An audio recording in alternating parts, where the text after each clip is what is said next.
Voy a pasar a dar algunos anuncios que el pastor me pidió que...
Vamos a estar compartiendo la palabra del Señor. Y para este día estuve preparando un mensaje. Vieron que el pastor está hablando del discipulado, ¿no? Entonces, pensando en esto del discipulado, también pensaba cuándo y si es que alguna vez dejamos de ser discípulos nosotros mismos, ¿no? Y cuando hablamos de discípulos, estamos hablando en alguien que se pone en un lugar que está en pleno aprendizaje, ¿no? Que todavía sigue aprendiendo. Un discípulo es alguien que sigue a un maestro y ese maestro le va enseñando los pasos a seguir, ¿no? Cómo debemos andar, cómo debemos caminar. Entonces, en este proceso de aprendizaje, ¿se termina en algún momento o no se termina? ¿Se termina? No, no se termina nunca, ¿no? Estamos todo el tiempo aprendiendo y saben que, bueno, tuve la oportunidad de estudiar educación y en educación nos enseñaron que cuando uno enseña un contenido es un proceso por ahí más complejo del que uno piensa, ¿no? Entonces, hay un autor que decía que una cosa es el proceso en que el profesor o el maestro enseña y otro proceso es en el que el estudiante o el alumno asimila ese aprendizaje, ¿no? Entonces es como un doble proceso y es complejo, ¿no? Por eso. ¿Por qué? Puede ser que el maestro, el profesor esté enseñando algo y el estudiante aprenda cualquier cosa de lo que cree que el maestro está enseñando, ¿no? ¿Alguna vez te pasó de que te están enseñando algo y haces todo lo contrario a lo que te dicen? ¿Les ha pasado? Una que no falla y que creo que hemos caído todos los que sabemos es cuando uno aprende a manejar. ¿Cuántos saben manejar acá? ¿Cuántos tienen auto o por lo menos saben manejar? ¿Sí? ¿Varios? ¿Poco más o menos? Bueno, no sé cómo fue tu aprendizaje a manejar. Si es coche escuela, es como que es más tranquilo, ¿viste? Porque el profe uno le paga, ¿no? Entonces tiene toda la predisposición, no tiene ese doble comando, ¿no? Entonces, la otra vez, no voy a decir a quién, pero una amiga la cargábamos porque aprendió con doble comando y le decíamos que era como ir a Sacoa, los jueguitos de Sacoa, porque iba como contenta, pero en realidad el que manejaba es el profe, ¿no? Entonces, ese profe que uno le paga va con toda la paciencia, le dice despacito, tranquilo, se apaga el auto, vuelve a aprender, no pasa nada porque el auto es justamente de coche escuela. Ahora, ¿qué pasa si el que me enseñó a manejar fue papá? ¿No? Su auto, que con mucho sacrificio compró. Y si por ahí papá no es muy fanático de la paciencia, ¿no? Por ahí papá no era como un eximio en la paciencia, ¿viste? No, lo tenía medio desaprobado a eso. Ahí se volvía más difícil las clases de manejo, ¿no? Así que a mí me enseñó mi papá a manejar y, ¿viste? En paciencia estaba ahí, le vamos a poner un 6. Creo que estoy siendo un poco generoso, me parece, por lo menos en esa época, ¿no? Hoy está mucho más tranquilo, pero bueno, en esa época le vamos a poner un 6. Así que cada vez que te pegaba el tirón el auto, ¿no? Las caras, ¿viste? Yo ya lo veía todo colorado y yo, imagínate, estaba, ¿viste? Te pones más nervioso, ¿viste? Ya no sabés qué espejo mirar, qué espejo no mirar. Aprendizaje, ¿no? Entonces este es un proceso que nos va a llevar toda una vida y aún estamos en ese pleno aprendizaje. Y para esto quería leer, o que vayan a buscar, por favor, el libro de Primera de Samuel, capítulo 16. Vamos a leer la vida de alguien que también estuvimos leyendo ahí en el retiro con los adolescentes. Es una historia muy conocida y linda, y vamos a avanzar un poquito más después de lo más conocido y de la lectura que vamos a hacer.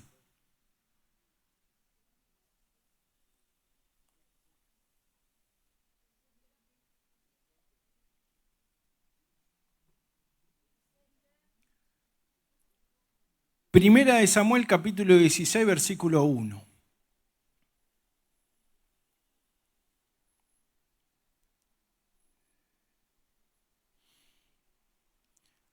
Dice, por lo menos el título en NBI, puede ser que suene un poquito distinto en su Biblia, Samuel unge a David.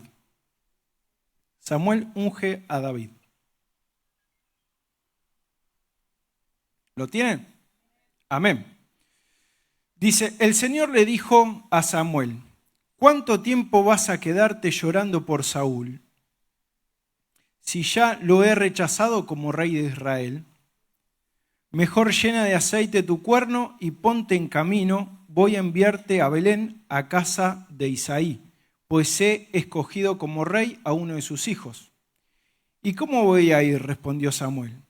Si Saúl llega a enterarse, me lleva una ternera, dijo el Señor, y dile que vas a ofrecerle al Señor un sacrificio. Invita a Isaí al sacrificio y entonces te explicaré lo que debes hacer, pues ungirás para mi servicio a quien yo te diga. Samuel hizo lo que le mandó el Señor, pero cuando llegó a Belén, los ancianos del pueblo lo recibieron con mucho temor. ¿Vienes en son de paz?, le preguntaron. Claro que sí, he venido a ofrecerle al Señor un sacrificio. Purifíquense y vengan conmigo para tomar parte en él. Ahí vamos a hacer una pausa.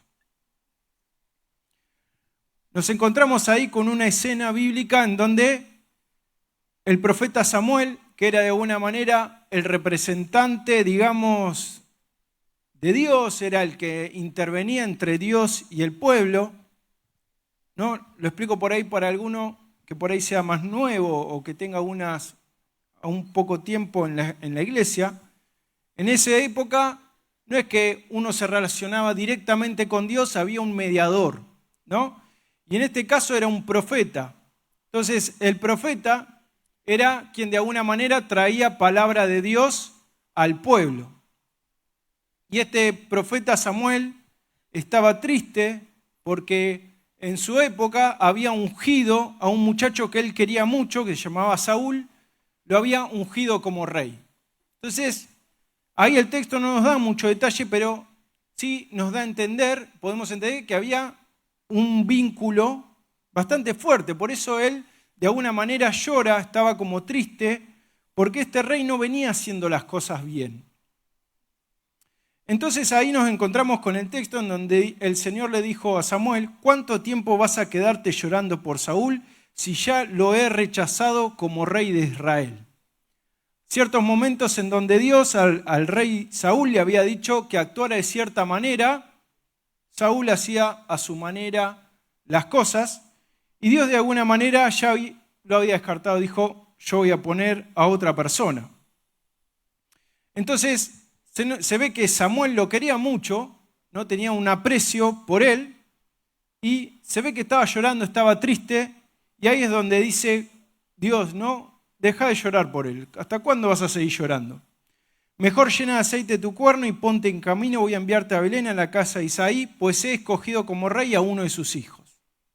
Entonces preparó lo que habitualmente él haría frente a una situación así. Sin embargo, obviamente tenía sus temores, porque dice: si me ve el rey actual, que estoy yendo a ungir a otro, ¿qué va a hacer? ¿Me va a matar a mí o lo va a matar al otro? Sonamos, ¿no? Entonces, bueno, ahí Dios le dio como un motivo, como una excusa, un motivo. Dice: vos prepará un sacrificio, vas a ir a hacer un sacrificio e invitá a Isaí y a sus hijos, ¿no? Entonces él va ahí como más tranquilo seguramente, porque dice: bueno, en todo caso, si me ven, porque se ve que cada vez que el profeta salía, hacía un movimiento en particular, ¿no? Ahora lo vamos a ver por una reacción también que tienen ellos, era como toda una señal de algo, ¿no? Yo me imagino ahí como algo protocolar, ¿no? Vieron cuando uno no entiende bien qué pasa, pero algo va a pasar, ¿no? Entonces, cuando él prepara este sacrificio, se va. Entonces dice: lleva una ternera, dile que vas a ofrecerle al Señor un sacrificio. Invita a Isaí al sacrificio y entonces te explicaré lo que debes hacer, pues ungirás para mi servicio a quien yo te diga. Hecho esto, dice: Samuel hizo lo que le mandó el Señor, pero cuando llegó a Belén los ancianos del pueblo lo recibieron con mucho temor. ¿Vienes en son de paz?, le preguntaron. Claro que sí, he venido a ofrecerle un sacrificio al Señor. Purifíquense y vengan conmigo a tomar parte en él. Entonces, ¿vieron esta pregunta que hacen? Cuando lo ven venir, dice: ¿vienes en son de paz? Se nota que cuando el profeta, llegaba a un lugar, podía llegar a venir a traer juicio o podía llegar a venir, como en este caso, en son de paz, ¿no? Saben que en esa época profetas eran personas ungidas por Dios, ¿no? Donde el Espíritu Santo obraba a través de ellos, y traían oráculos, ¿no? Ellos proclamaban palabra de Dios que no siempre tiene que ver con el futuro. Vieron que nosotros escuchamos la palabra profeta y es como aquel que va a hablar de lo que va a pasar mañana, pasado, en un par de años, pero en esa época profeta era otra cosa, era más completa la palabra, era alguien que traía palabra de Dios, traía por ahí una denuncia de pecado, ¿no? Ustedes que están haciendo esto, aquello, va a suceder esto o aquello, ¿no? O traía palabras de bendición también, ¿no? No era todo malo, por ahí traía palabras de bendición. Entonces este profeta cumple con lo que el Señor le estaba encomendando. ¿Seguimos ahí la lectura? ¿Te parece? Amén. La segunda parte del versículo 5 dice: entonces Samuel purificó a Isaí y a sus hijos y los invitó al sacrificio.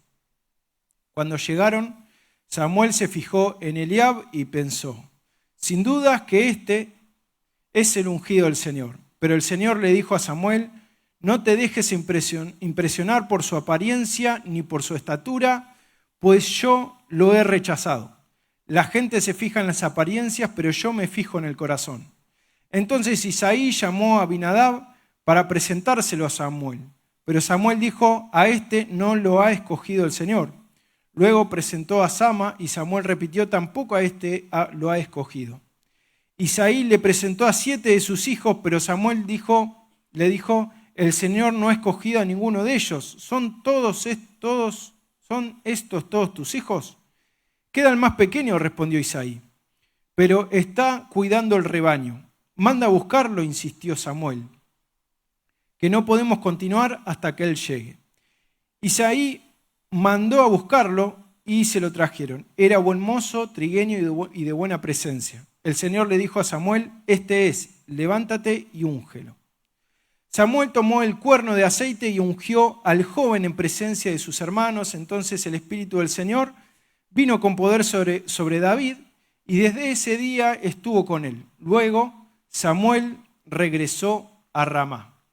Hasta ahí. Entonces vemos que el profeta va, es un texto hermoso, seguramente si tenés algunos años en el Señor ya lo debés conocer. Llega hasta donde está Isaí y van a hacer este sacrificio. Esto que dice que empezó a purificarlos era todo un ritual de purificación antes de hacer un sacrificio. Por eso ellos se purificaban. Y dice que cuando llegó Samuel se fijó en Eliab, que era seguramente uno fornido, ¿no? Sin duda que este es el ungido del Señor. Lo vio y dijo, sin duda este es el ungido del Señor. Seguramente en su apariencia habrá algo que habrá visto que dijo, es este, ¿no? No nos da detalle el texto, pero vamos a suponer que tenía una buena presencia, ¿no? Este parece guerrero, que de hecho lo eran porque después más adelante en la historia vemos que ellos eran soldados, o mejor dicho, fueron a la guerra. Entonces él empieza, ¿no? Samuel en su mente a decir, seguro que es este. Pasó Eliab y no era, ¿no? Pero el Señor dijo a Samuel, no te dejes impresionar por su apariencia ni por su estatura, pues yo lo he rechazado. La gente se fija en las apariencias, pero yo me fijo en el corazón. Ese texto tan hermoso, tan maravilloso, donde el Señor nos deja ver de que no nos está mirando por las virtudes, ¿no? Por la belleza externa, por el carisma, por el dinero. Vieron que la gente a veces juzga conforme a esos valores, ¿no?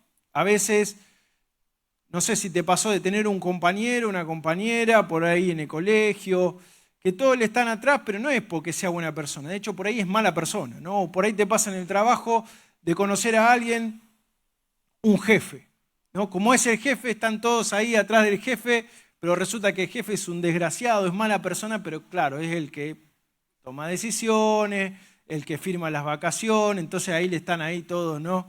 Jefe, vos sos un grosso, un capo, y resulta que el jefe es mala persona. Las personas juzgan por el corazón, ¿no? Entonces, vemos en el barrio, ¿no? Cae ese vecino, no es buena onda, es mala onda, pero tiene un BMW terrible, ¿no? Y están ahí todos los muchachos, ¿viste? Los jóvenes, ¿viste? Ahí viene este que es un grosso, es un capo, ¿no? Juzgamos por las apariencias, pero resulta que el Señor dice que lo que mira es el corazón, ¿no?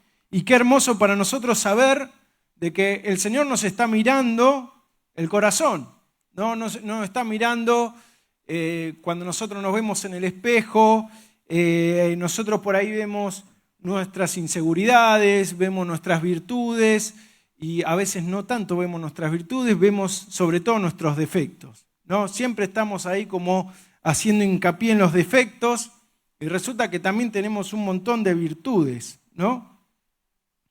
Y el Señor lo que mira es el corazón, más allá de nuestras seguridades o inseguridades que muchas veces tenemos, el Señor está mirando el corazón.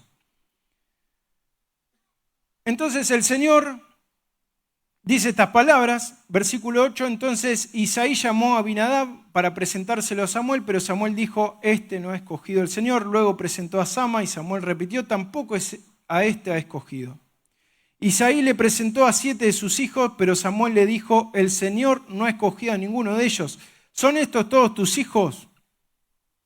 Queda el más pequeño, respondió Isaí, pero está cuidando el rebaño, ¿no? Qué garrón de haber sido para David, ¿no? Que ahí viene el sacerdote, viene a hacer un sacrificio, viene a ungir a alguien y ni siquiera lo tuvo en cuenta. Estaba ahí en el campo, perdido, cuidando las ovejas, era el más pequeño. Hay algún comentarista que dice que posiblemente tendría unos 15 años. ¿Se acuerdan? En el retiro que hablamos de un chico de 17 y después antes Samuel era de 12, muy bien. Ahora vamos a hablar uno de 15, así que va para ustedes también. 15 años aparentemente tenía David cuando se encontraba ahí, él trabajando, cuidando las ovejas, haciendo lo que tenía que hacer. Dice después más adelante el texto que era buen mozo, trigueño, de buena presencia, pero era un pastor de ovejas, ¿no? No era un guerrero, no era alguien que tenía un porte grande, ¿no? Estamos hablando de un chico de 15 años, ¿no? Que estaba ahí cuidando a las ovejas. Y el padre aparentemente muy en cuenta no lo tenía, ¿no? Porque si tenía que llevar a la familia, si iba a suceder esto que sucede, y estaba en el campo, entonces muy en cuenta no era tenido por su padre, por lo menos. Sin embargo, se ve que el Señor algo tenía con este chico. Dice que era el más pequeño, pero está cuidando el rebaño. Manda a buscarlo, insistió Samuel, que no podemos continuar hasta que él llegue. Isaí mandó a buscarlo y se lo trajeron. Era buen mozo, trigueño y de buena presencia. El Señor le dijo a Samuel, este es, levántate y úngelo. Samuel tomó el cuerno de aceite y ungió al joven en presencia de sus hermanos. Entonces el Espíritu del Señor vino con poder sobre David y de ese día estuvo con él. Luego Samuel regresó a Ramá. Entonces viene este ungimiento sobre este chico de 15 años, ¿no? Y si nos quedamos en esto, pareciera que, bueno, ya está, ¿no? Es como que si el Señor lo ungió, ¿cuánto más puede pasar hasta que ya sea rey? Ya está, es un hecho, ¿no? Si el profeta lo ungió, le echó el aceite, no queda mucho más. Sin embargo, no lo vamos a leer todo, pues si vos lo querés leer, no hay problema, léelo. Empiezan a suceder varias cosas. Dijimos hasta ahí que David tenía 15 años, ¿no? Chiquito como para asumir un reino, ¿no? Pero en la vida de David empiezan a suceder cosas. Yo te las voy a ir nombrando algunas.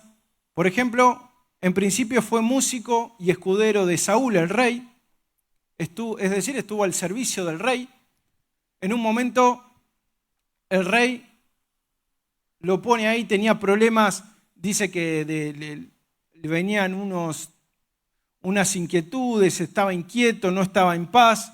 Dice que venía un espíritu que lo inquietaba y solamente el arpa de este muchacho que él tocaba era lo que le traía paz. Entonces Dios lo empezó a usar en ello y empezó a estar ahí cerca del rey. Fue escudero del rey también.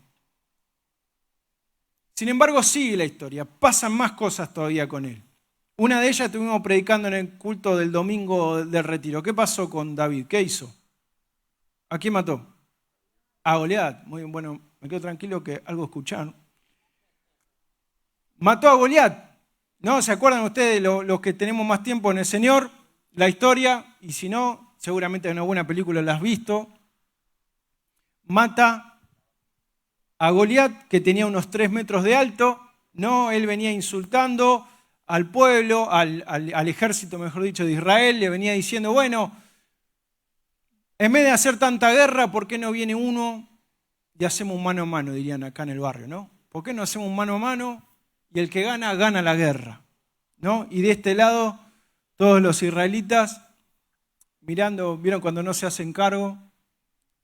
¿No? Nadie se animaba a ir contra este gigante de 3 metros, ¿no? Sin embargo, vino este chico valiente, le dio con la gomera en la frente, ¿no? Nosotros haríamos así, porque nosotros vieron que... ¿Cuántos usaron gomera de esa que? Para matar pajaritos. Mal, ¿no? Mal. Yo lo hice hasta que mi mamá un día me pegó una retada, nunca más agarré una gomera. Agarró la gomera, mató a Goliat.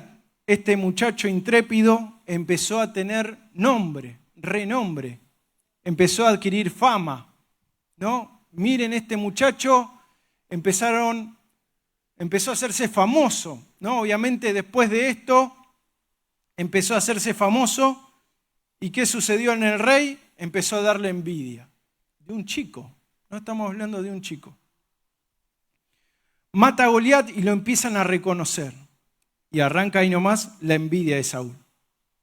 Sin embargo, esto sigue, ¿no? Porque uno podría haber dicho, bueno, pero si ya lo ungió, el profeta ya lo ungió, ¿cuánto puede pasar? Un tiempito, ya está. Va a ser rey en cualquier momento. Sigue. Se hace amigo de Jonatán, el hijo de Saúl, el rey. Saúl intentó matarlo 2 veces.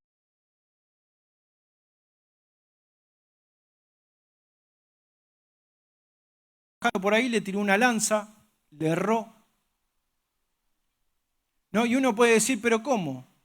¿No era ese chico el ungido de Dios para ser rey? ¿Cómo tenía que pasar por estas cosas? Saúl intenta matarlo 2 veces con una lanza. Esto continuó. Dice que estuvo a cargo del ejército de Saúl, David. Se casa con su hija, con la hija de Saúl. Él mismo se la da como esposa. Sin embargo, Saúl también inicia una persecución e intenta matar a David porque esto seguía. Se nota que David era un hombre complejo, complicado, con muchas inseguridades, en donde, vuelvo a repetir, un chico que tal vez, pasado el tiempo, tendría 17, 18, 20 años, tenía envidia, tenía inseguridades en relación a él. Inició una persecución para él, para este muchacho, le habló a su ejército y le dijo que había que perseguirlo, había que matarlo. Pero siguió esto, no es que quedó ahí. En un momento David entró en una ciudad, en Gat, tenía miedo de que lo mataran, de que lo reconocieran, sabía que era una especie de prófugo ahí dando vuelta, y zafó haciéndose el loco, se hizo pasar por loco. A ese punto llegó el ungido de Dios, haciéndose pasar por un loco en un lugar para que no lo mataran, para escapar. Entonces podemos decir, bueno, pero ya está, ¿no? Ya estaría, ¿no? ¿Por qué no le dan la corona? Ya está, pobre muchacho, denle la corona. Sigue esto. No terminó acá, sino que él va y se esconde en Adulam. Estuvo ahí un tiempo en Adulam, en unas cuevas, con unos 400 hombres que eran todos los resignados de la sociedad, de la comunidad, eran aquellos que estaban ahí perdidos, eran aquellos que estaban ahí lastimados. Estuvo un tiempo ahí escondido. Vivió un tiempo también en tierras enemigas, en tierra de los filisteos, es decir, estuvo casi como un prófugo. David, el mismo que arrancamos leyendo, pero vino el profeta y lo ungió. ¿Por qué tanto, no? Vivió prácticamente como un prófugo en tierras filisteas, escondido. Escondido porque si lo agarraba Saúl, lo iba a matar. Bueno, ¿podemos decir ya está? No, sigue esto. Dice que también tuvo en un momento una oportunidad de matar al propio rey Saúl, ¿no? Estaba en una cueva él escondido y entró el rey a hacer sus necesidades fisiológicas, vamos a decir, ¿no? Y él lo vio ahí, en medio de la oscuridad, podría haberlo matado, sin embargo, le cortó una parte de su túnica, de sus ropas, para darle una prueba de que él había tenido la oportunidad de matarlo y no lo hizo. No lo hizo porque era un temeroso de Dios. Bueno, podemos decir, ya está, ya fue, ya pasó, ¿vamos a coronarlo? No, siguió.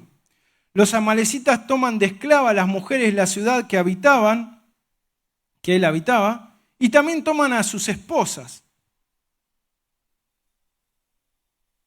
Bueno, ya está, ¿no? Podría estar terminando todo esto. No, siguió. Ya finalizando, dice que el rey Saúl se suicida en medio de una guerra y antes de que lo vinieran a matar, él se mata, ¿no? Junto con el escudero se mata en batalla. Su amigo Jonatán, que era el hijo de Saúl, lo matan. Entonces uno dice, bueno, ya está, listo, ahora sí, terminó todo, se muere el rey, nombrémoslo, ya está, démosle la corona. No. Es nombrado rey en Judá, en una de las tribus, pero resulta que todo el resto de las tribus empieza a haber enfrentamientos, una revuelta, porque ¿qué pasa? Se quedaron sin rey y, ¿no? Obviamente más de uno va a querer ese lugar, sobre todo cuando no había un heredero natural, aunque él tenía un hijo, ¿no? Y heredó parte de ese reino. Pero empieza a haber una revuelta, una lucha de poder, podemos decir, ¿no? Entonces, no fue fácil, obviamente. Dice que él es nombrado rey solo en Judá y hay enfrentamiento en el resto de las tribus. Y no es hasta la muerte de Isboset, que es justamente este hijo de Saúl, que viene la escena que ahora sí vamos a leer. Un poquito más adelante, 2 de Samuel 5, capítulo 5, versículo 1. 2 de Samuel, capítulo 5, versículo 1.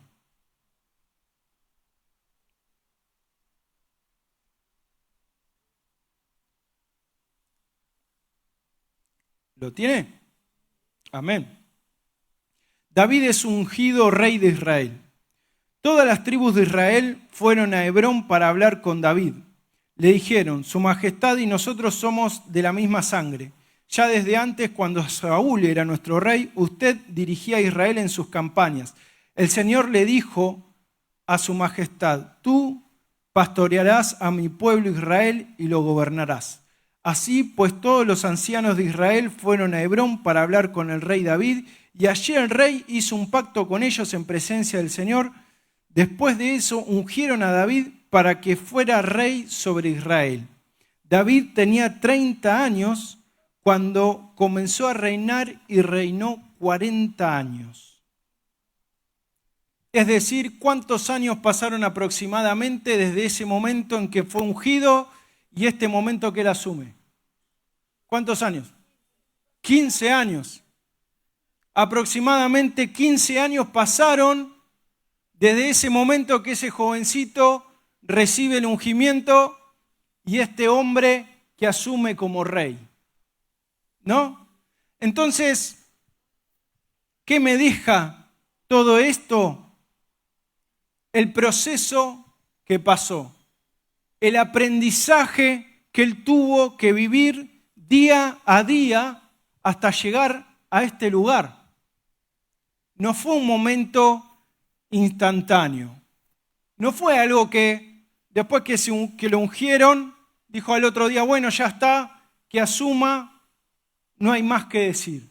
Llevó un proceso, llevó cambios, llevó un aprendizaje constante, una formación de carácter. ¿No? Yo me imagino o me imaginaba mientras preparaba esto, cuántas cosas Dios habrá cambiado en David para un día llegar a ese lugar que Dios le había dicho. Yo creo que cuando era este chico que estaba cuidando ovejas, ni se imaginó que iba a pasar por todo eso, ¿no? ¿Quién se hubiese imaginado que él iba a ser perseguido, iba a estar escondido, iba a estar como un prófugo, iba a servir al rey, lo iban a perseguir, iba a estar escondido en una cueva, iba a hacerse pasar por loco en una ciudad para poder escapar y que no lo maten? Que el propio rey, que era un ungido de Dios y que él decía, él es el ungido de Dios, lo perseguía y lo quería matar, siendo un muchacho. Él pasó por todo esto y yo decía, y me imaginaba, ¿no? Porque el texto no lo dice, pero digo, ¿cuántas cosas Dios habrás tenido que cambiar en este muchacho para que un día llegue al lugar donde vos ya sabías que iba a estar. Entonces yo digo, con todo esto Dios habrá cambiado su templanza, su confianza, su fe, su tenacidad, su paciencia, su manera de ver las cosas. Es decir, en resumen, su carácter. Todo su carácter y su ser fue cambiando a partir de todo ese proceso y ese aprendizaje, ese discipulado que Dios hizo día a día en él. Proceso que Dios hizo día a día en él. Entonces, mientras preparaba esto, mientras leía, ¿no? Recordaba por ahí muchas cosas que uno pasa en la vida, ¿no? Muchas cosas que uno pasa. Momentos en los que uno pasa tristeza, momentos en los que uno pasa alegría, obviamente, momentos en los que uno pasa necesidad, momentos en los que uno recibe una bendición, un milagro también. Momentos en los que por ahí uno pasa momentos difíciles en lo económico, en lo familiar, en lo emocional.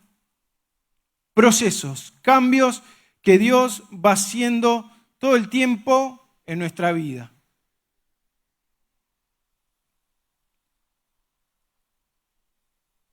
Y para cerrar quería leer un texto que para mí es maravilloso, es hermoso. Se los voy a leer, no lo busquen.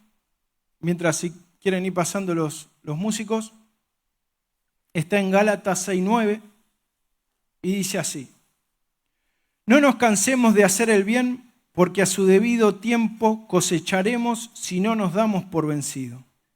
Por lo tanto, siempre que tengamos la oportunidad, hagamos el bien a todos y en especial a la familia de la fe.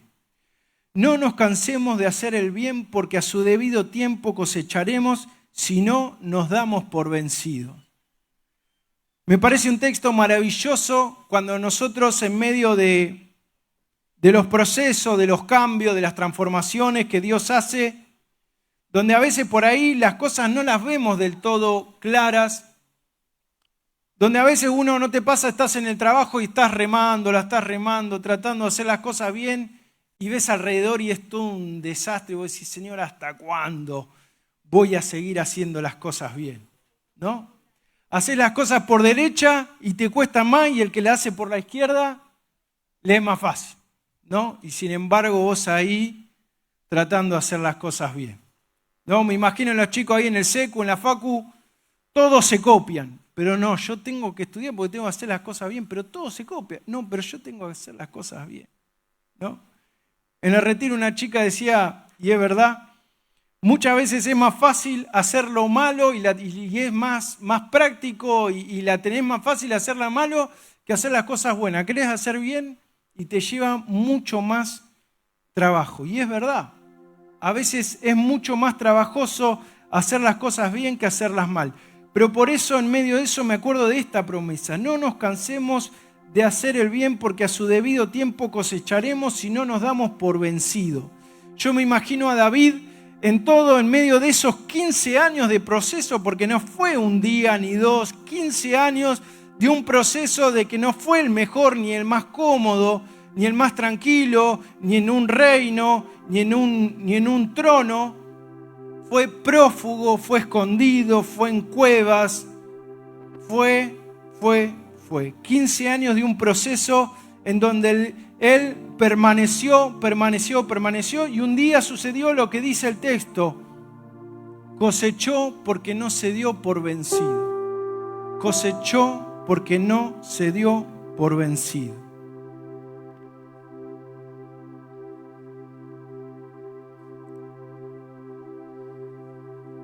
Vamos a orar al Señor y los quería invitar a ponerse de pie, y si alguien quiere venir a adorar acá adelante mientras los chicos van a estar ministrando, son bienvenidos. Señor, gracias mi Dios por tu palabra.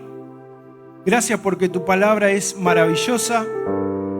Gracias, Señor, porque entendemos que el aprendizaje es continuo, Señor.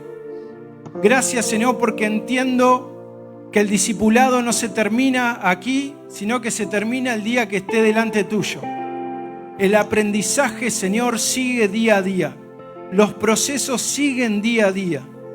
Señor, a veces estamos en una época del proceso que es fácil, que es sencillo, que es maravilloso, que vemos el sol cada mañana y sonreímos, y a veces estamos en medio del proceso donde está difícil, donde se vuelve duro, donde miramos el horizonte y vemos oscuridad, donde vemos niebla, donde no podemos ver siquiera qué va a pasar mañana porque no puedo resolver el hoy.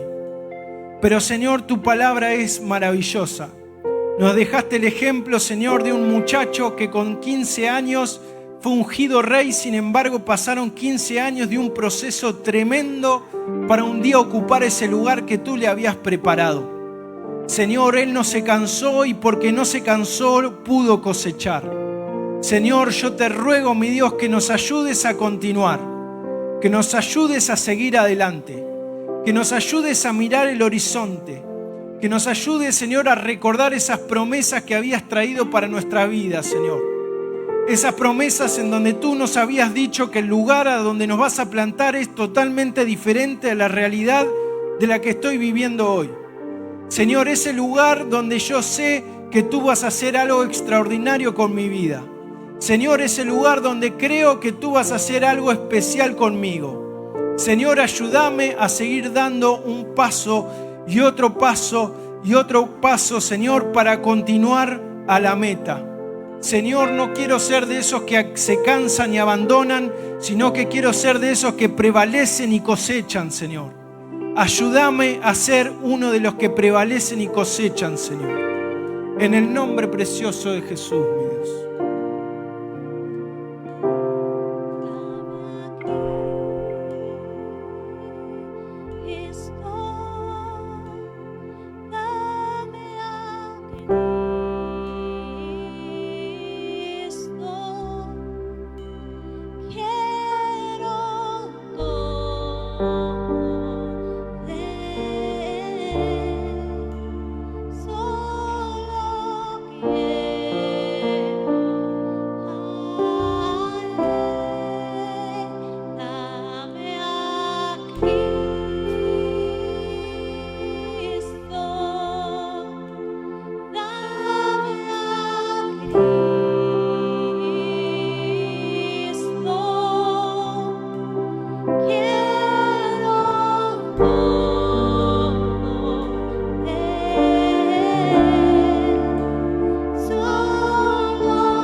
Gracias, Señor. Gracias, mi Dios, por tu fidelidad. Gracias, Señor, porque veo y entiendo, Señor, de que cada paso que doy, cada situación, aunque sea difícil, hay una causa detrás, Señor. Mi Dios, te pedimos que nos ayudes a ser lo suficientemente dóciles para que nuestro corazón siga siendo permeable a los cambios que querés hacer en él. Señor, ayúdame a cambiar. Ayúdame, Señor, a poder ser flexible a todas aquellas cosas que tú sigues y quieres seguir trabajando en mi vida. Ayúdame a ser dócil, humilde, Señor, para entender que por ahí todavía falta un poco más, pero ya está próximo a venir una mañana diferente, Señor. Señor, ayúdame a seguir adelante. Ayúdanos, Señor, a poder tener un corazón de carne dispuesto a ser cambiado por ti, Señor. Gracias, Señor. Te damos gracias por esta noche. Gracias por tu palabra. Gracias, Espíritu Santo, por hablar a nuestras vidas. En el nombre precioso de Jesús, Señor. Amén y amén. Damos un aplauso, Señor.